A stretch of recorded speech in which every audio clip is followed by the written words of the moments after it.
उसके परिवार में श्रीमती इंदिरा गांधी ने भी देश पर कुर्बानी दे दी। उनका खून है और उसको कहते हैं लोग पप्पू है। आई गप्पू जो हुआ ये गप्पू आई लगा भैया है जगह हिंद की सेना भी फिर तो मचल जाएगी, गर हिंद की सेना भी फिर तो मचल जाएगी, फाड़ कर तंग सीना हिमालय को निकल जाएगी। बर्फ की बातें आकार रोकेगी रास्ता मेरे नौजवानों का, खोलते खून से हिमालय की चट्टानें भी पिघल जाएगी, चट्टानें भी पिघल जाएगी, चट्टान। जोरदार तालियां। राम दुलार यादव आपसे चाहूंगा मल्लारपुर के लिए, रामपुर में धुल्ली यादव चौधरी साहब, धर्मदेव यादव जी से भी मैं चाहूंगा, सुरेश राजभरी से भी मैं। नौकरी के लिए तो इंडिया गठबंधन की ओर से जनता के बीच में ऐलान किया गया है। इंडिया गठबंधन की ओर से जो मैनिफेस्टो आया है उसमें कहा गया है कि 4 तारीख को गणना के बाद अगर इंडिया गठबंधन की सरकार बनेगी तो भारत सरकार के अधीन 30 लाख पद रिक्त है और 30 लाख पदों के लिए 15 अगस्त से पहले भर्ती की प्रक्रिया शुरू कर दी जाएगी। ये कह दिया हाथ रहेगी ना। खास तौर से उनका कहीं लोग बेचारू हमारी गोदी मीडिया के लोग कहते थे कि बबुआ है बेचारा, वो कैसे मोदी से लड़ी।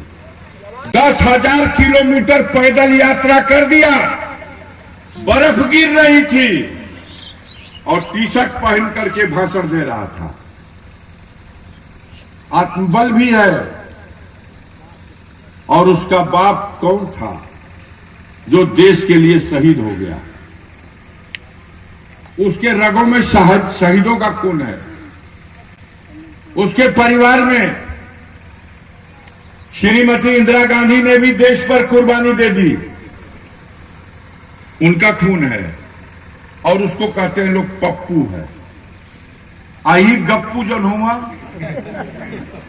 ये गप्पू आई लगा भैया है जगह संत कबीर नगर एगो बा खलीलाबाद पवित्र बा। ये धरती पे बाबा गोरखनाथ और गुरु नानक जी या कबीर दास संग हमें बैठ के हमें राय बात के मंत्रणा करके देश असल समाज चलावे का व्यवस्था बनाओ। अब बताओ क्या बतिया हो। 1526 में बाबा राज्य हुए तो बाद गुरु नानक का अस्तित्व होता और बाबा गोरखनाथ भगवान कृष्ण का युग में द्वापर में रहा। आज संग में कबीरदास की मीटिंग करा देना खरीदे बात। इनके केहू गप्पू ना कही कि गप्पू अपने विरोधी को कम आंकना और उसको तिरस्कृत करने के लिए समाज को गुमराह करना। साथियों तो ये लोग धोखा दे चुके, 10 साल सरकार में रह चुके। कोई योजना नहीं है बेरोजगारों के लिए इनके पास, कोई योजना नहीं है इनके पास महंगाई खत्म करने के लिए। ये 62 रुपया का डॉलर रहे तब पूछो लोग हई देखो ये तो देश का मर्यादा खत्म हो गई। आज 84 रुपया में डॉलर हो गई बा। डबल इंजन कर रहा भैया भर पेट खातिर कैल सो। मैं सूर लगा के बुलडोजर का जड़ कहां बाप जाल का खोल के उखाड़ दिया जाओ। उखाड़त 5 बरस बीत गई। अब समय आ गई, अब हम नौहर्रा लगैले बड़ी इनका सरकार का जड़ खन के बीगे खातिर पूरा पूर्वांचल से सफाया होने। मेरों का गांव है, कमाते हैं तो खाते हैं, अपने मन के राजा हो। और आप सारे हकीकत और सच्चाई को जानते हो। अफजाल अंसारी इसी धरती पर पैदा हुआ, लेकिन भारतीय जनता पार्टी के लोग राहुल गांधी के पप्पू बना देना और अफजाल अंसारी के माफिया बना दे। का कहिए लोग माफिया है। हमार भाई के जौहर दे करके जेल में मार गलना से का तो माफिया रहल। आप बताओ एक भी गरीब आदमी कोई भी किसी का कभी रोमा दुखाया है, आंसू पोछा है कि नहीं पोछा है, ये बता दो। गरीब का दर्द और रोता हुआ गरीब जब आया है उसकी सहायता हुई है कि नहीं, बता दो। कौन था जो 400 घर की चमटोल जलाई गई जब शेरपुर में तो उस गरीबों की बस्ती की आग बुताने के लिए कौन गया था?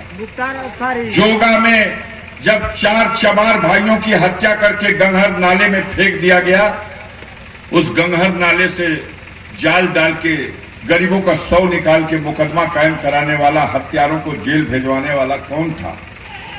हम लोगों का कसूर यही है बाबू कि सुखपुरा में बसी हुई राजभरों की बस्ती जब उजाड़ी गई, तो उस राजभर बस्ती को फिर से बसाने के लिए हमने झंडा लेकर के, डंडा लेकर के जब सुखपुरा मार्च किया, 10,000 लोगों को लेके जाके अब फिर से गांव समाज की उस जमीन पर कितना किलोमीटर बा सुखपुरा बोला? पता करिए, दिखवा लो। नौनहरा थाने में सुखपुरा गांव, हई गांव मनोज सिन्हा कहा मोहनपुरा, हई गांव सुखपुरा, अगलिए बगलिए सटले बा, डाणवे सटल बा। ऐसी सुखपुरा में 150 की राजभरों की बस्ती आज भी गांव समाज में आबाद है, जाके देख लो। किसने बसाया? हम गरीबों की लड़ाई लड़ते हैं। जब सताया हुआ इंसान आता है, आंसू बहाता आता है, तो उसके आंसू को पोंछ करके उसके जख्मों पर मलहम लगाते हैं, और जालिमों ने जिन्होंने उसको सताया है, उसका हक हिस्सा लूटा है, उसकी आबरू लूटी है, उनसे पंजा लड़ाते हैं। तो हम माफिया हैं, और सरकार की गोद में बैठ के दूध पीने वाले ये माफिया, ये अपराधी, ये आतंकवादी आज डबल इंजन की सरकार है। जो ये न कर सके वो सरकार से करा रहे हैं। हम आपसे दुहाई देने आए हैं, आपसे गुहार लगाने आए हैं, संकट की इस घड़ी में, इस लड़ाई में मेरी मदद करिए। एक वोट साइकिल के निशान वाला बटन दबा करके, और 1 जून के चुनाव में गाजीपुर में एक ऐतिहासिक जीत का रिजल्ट बनाइए।